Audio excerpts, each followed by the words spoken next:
I wanted to film this Q&A because we're almost 200,000, but also just I like to do them every 3 months. And I wrote on Instagram recently, asked me questions for the Q&A. So many people, also the past video I uploaded about my broken leg, have been so nice. It's so nice, everyone's so nice. How's the leg doing? It's doing great. It's been 4 weeks. I don't even have a cast. I just have this bandage and I can stand on it, weight bearing. Anyways, it's doing good. I'll be pogo sticking before you know it. And I forgot in that video of talking about my broken leg, I didn't say how I broke it. I was on a four-wheeler, 4-person four-wheeler. It flipped, the roll bar landed straight on my leg. It sucked, but that's how it happened. And I'm back in the studio. I really haven't been here in the last 4 weeks. I've been once to film that other video and it's still such a mess, but I'm so happy to be back. It's still like 90 degrees. But before we jump into the questions, I wanted to say that I'm gonna start doing these like live Zoom calls with all my patrons over at Patreon because, you know, I still can't be super mobile in the next 2 weeks. You know, I'll have a lot of downtime in the studio where I'm not super active, but I wanna share it. So I have my computer and Wi-Fi. So we're gonna do Zoom calls.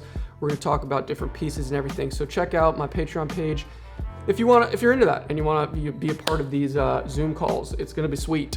And if you can tell, I'm wearing the crispy SLEW merch. You know, I bought myself obviously a bunch of shirts and hoodies, but I've been getting so many questions about when's the merch gonna be restocked. I didn't get to order it before it was sold out. I'm doing a restock August 20th, mark the date, August 20th. I'm gonna be restocking and it's not gonna be a huge restock, so it will probably go fast again. So mark that in your calendar. I'll also do more updates on Instagram when the time gets closer. And that's all the notes I have right there. So we're gonna whip the phone out and check out all the Instagram questions. I really love doing these, you know, it's really fun to talk about yourself if you haven't tried it. First one, Kipto, what's it like being so goddamn good looking?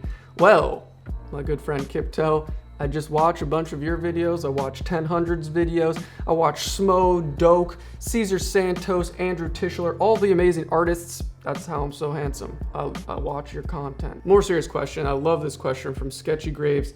When you stop and think over your entire journey of art, film, what has been your favorite? Great question. And I love everything I do. It's hard to pick favorites, but there's 2 projects within my videography kind of career and my artistic fine arts career that were the biggest scale and they were tremendous. 2 summers ago, I did the SLAB project, which was, I kind of told this story. I illustrated this story on a slab of concrete on this beautiful property. 3 different illustrations, 3 different chapters, and it was such a huge scale. I made a documentary about it, and it was just a very challenging, me getting out of my comfort zone situation. Also with a lot of pressure because I got paid a lot of money and it was this like whole huge production and I did something I've never done. Like I wrote this short story and it was crazy. You should go watch those videos. There's 3 vlogs and there's a short documentary. It was like the biggest deal, probably still the biggest project I've done, but in terms of my kind of artistic adventures, that was the golden ticket. And then for film, like a lot of people don't know, like I love painting, I do that, but I also love videography and cinematography, and was my job for a while. Now I only do it really for myself. But last year, or actually at the beginning of this year in January, I went to Peru. My friend flew me out to Peru to film a documentary for his clothing brand, Ruben Oliver.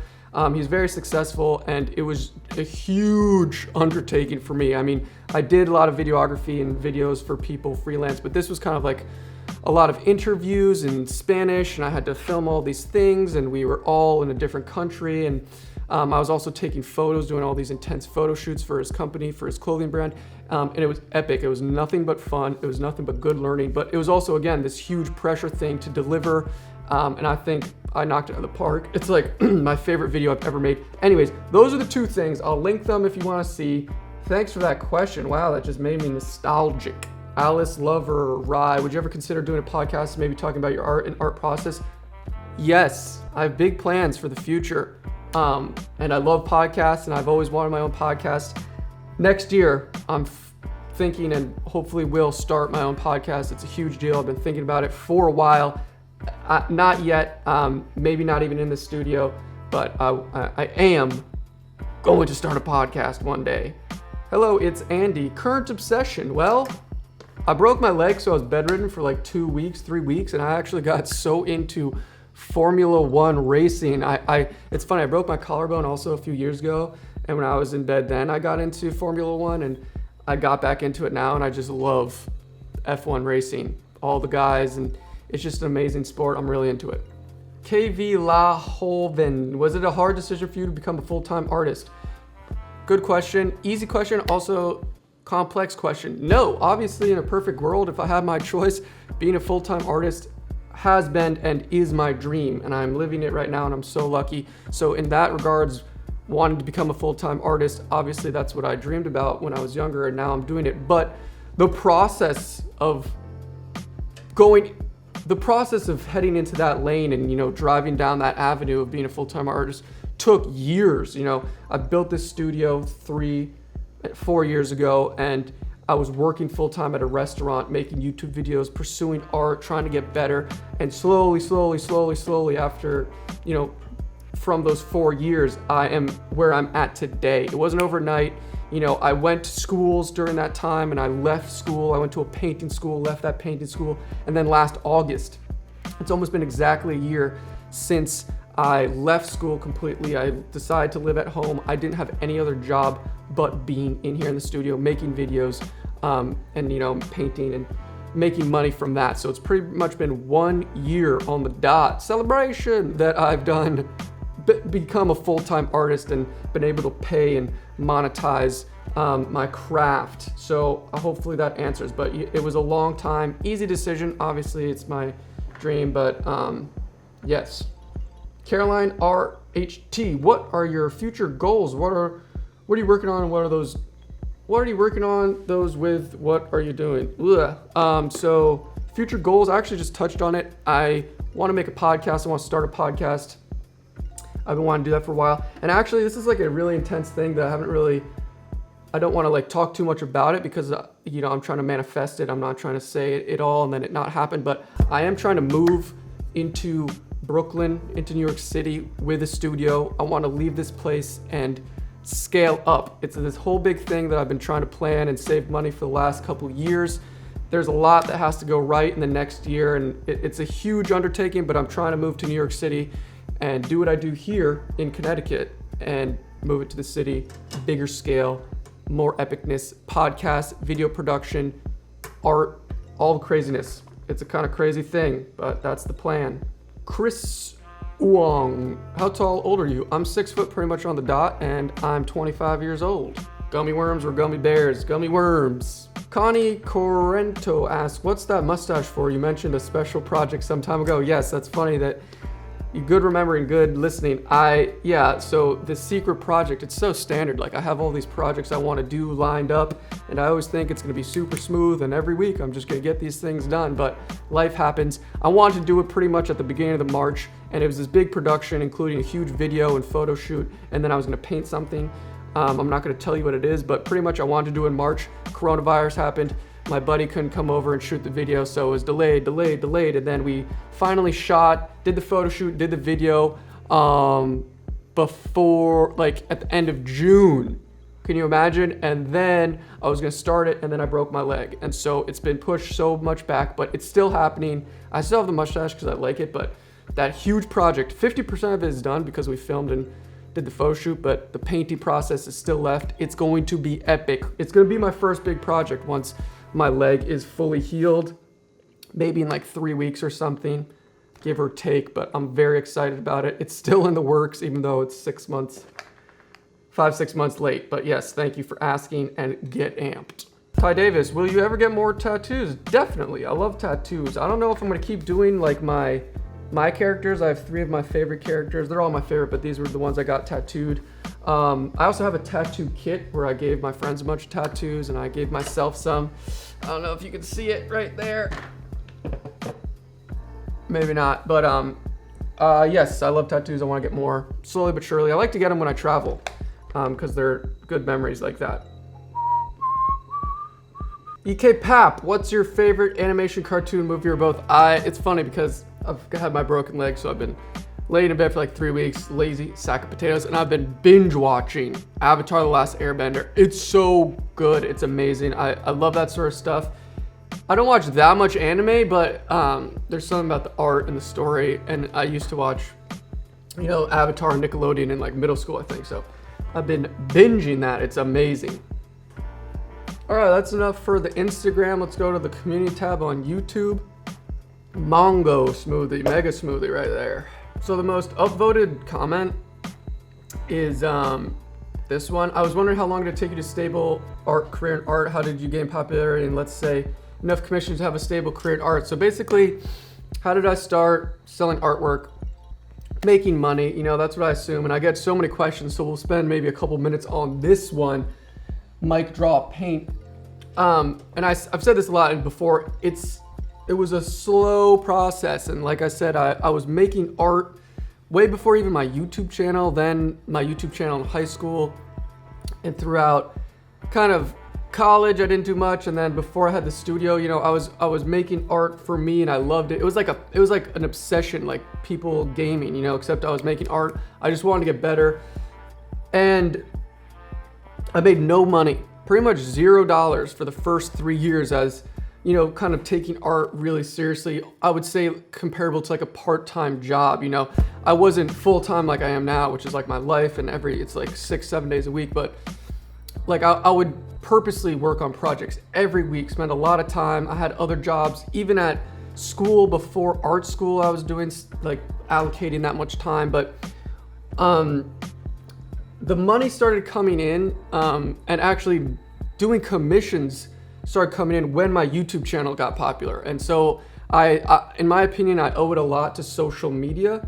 And you know, I did small little commissions here and there, but you know, I got a couple big ones, and there's people who email me all the time that I made commissions. And so it only happened when kind of I started getting more exposure on YouTube, and then YouTube, you know, carried over to Instagram. And you know, just in case people know, I don't make like, I'm not rolling in the money.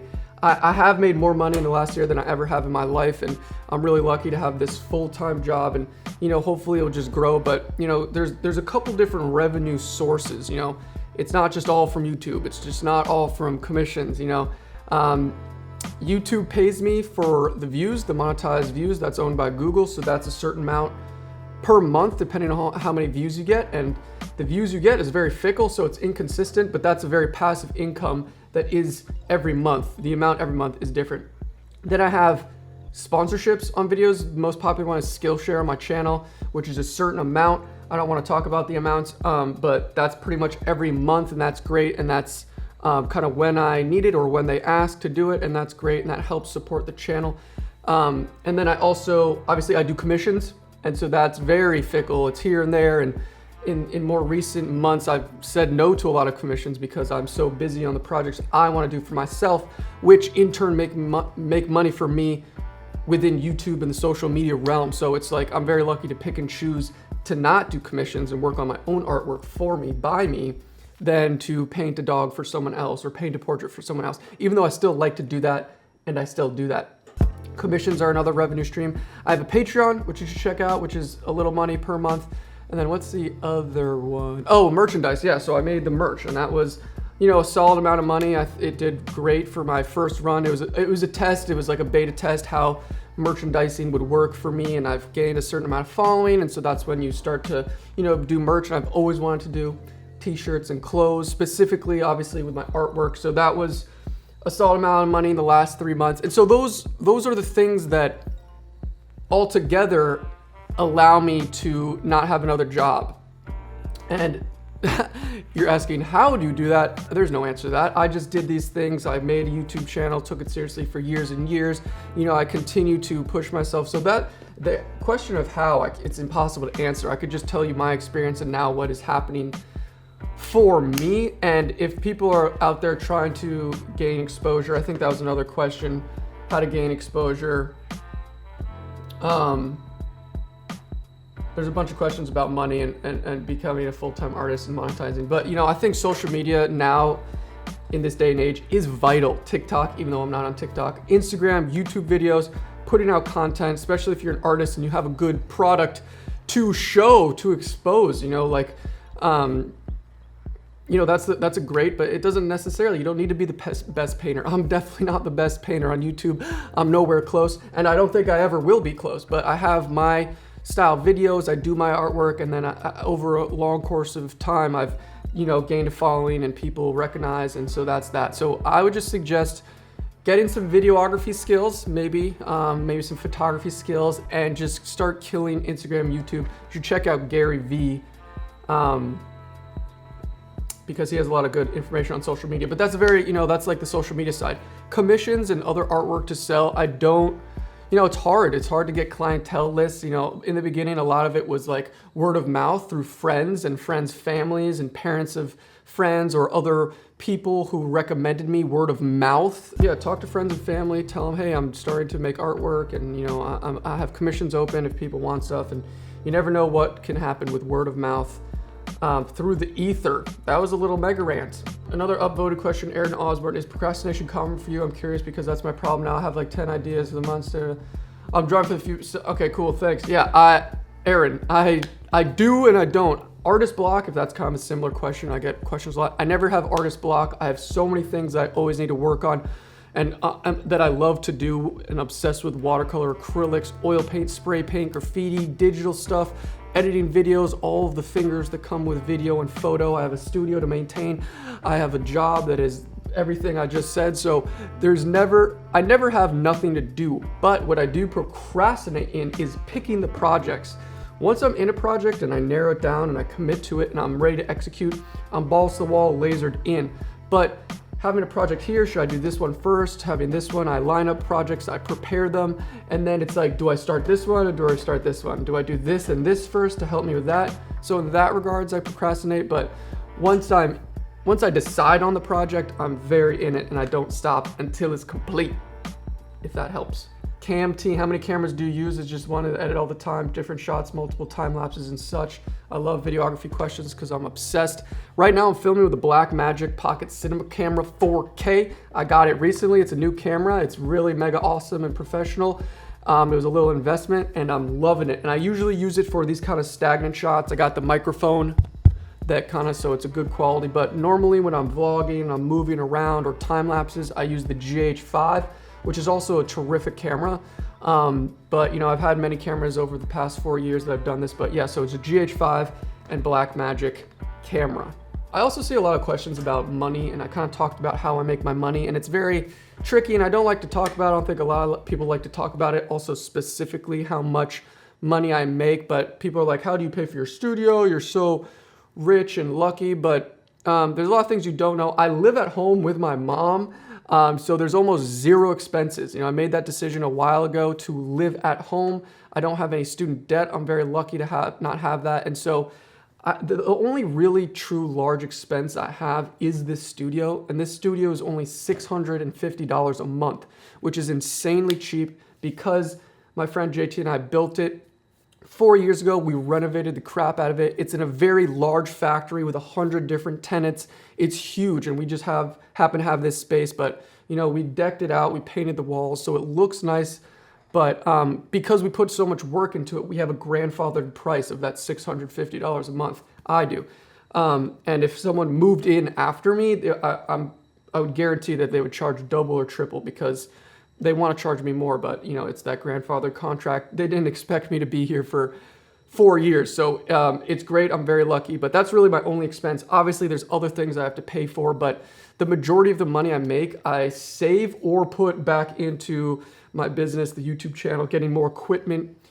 Tools are great. I use my cameras. I use my computer every single day. So I put a lot of money towards those things as tools to help me with my job, help it be faster, more efficient, higher quality, all of those juicy, delicious things. Art materials is another expense that I spend a bunch of money on. But other than that, I live at home. I make a solid amount with all this YouTube stuff, and I save a lot, and I live at home, so there's no expenses. And so that's that. If that answers it, money is a crazy thing, and I just want to be as personable as I can and share, not too much, but share as much as I can about my kind of situation and the studio and the things I do. All right, that's it. I don't know how long this video is going to be. Usually they're long.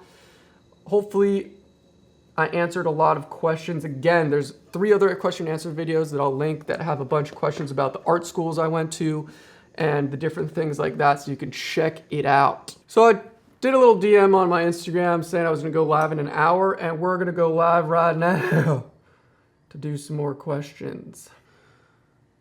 We're live. And we are live. What's up, y'all? We're going live because I'm filming a Q&A right now.